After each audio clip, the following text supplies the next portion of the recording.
geleneklerimiz, göreneklerimiz, adetlerimiz de çok fazla dedi. Biz ailemle bunların üzerinde de çok durduk. Bir borç yok, değil.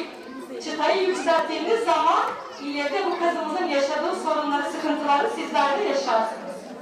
Kolaylaştırın, zorlaştırmayın, müjdeleyin ve nefret ettirin. Allah Resulü'nün de bu konuda teşvikleri vardır. Şimdi bize en güzel örnek kimdir? Muhammed Aleyhisselatü Vesselam ile Hazreti Hatice annemizdir. Hazreti Hatice annemizin evliliği neyin üzerine bina edilmiştir? Manevi sahipler üzerine bina edilmişti ki o kadar sıkıntı yaşamalarına rağmen hiçbir zaman onların evliliği çatırdamamıştır. Tamamen maneviyata yönelik bir evliliktir.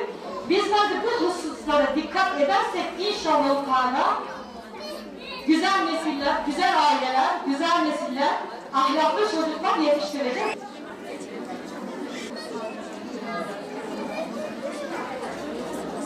Tesettür Seferberliği Platformu Batman temsilciliği olarak 2 hafta 4 oturumdan oluşan aile okulu programımızı nihayetlendirdik bugün.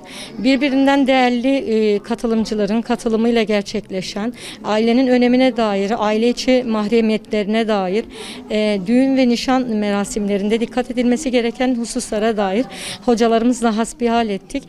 Katılımcılara teşekkür ediyoruz. Yoğun bir katılımla gerçekleşti. Programın sonunda 4 oturumumuza katılan arkadaşlara, katılımcılara katılım belgesi verdik ve 20 sorudan oluşan bir yarışma düzenledik.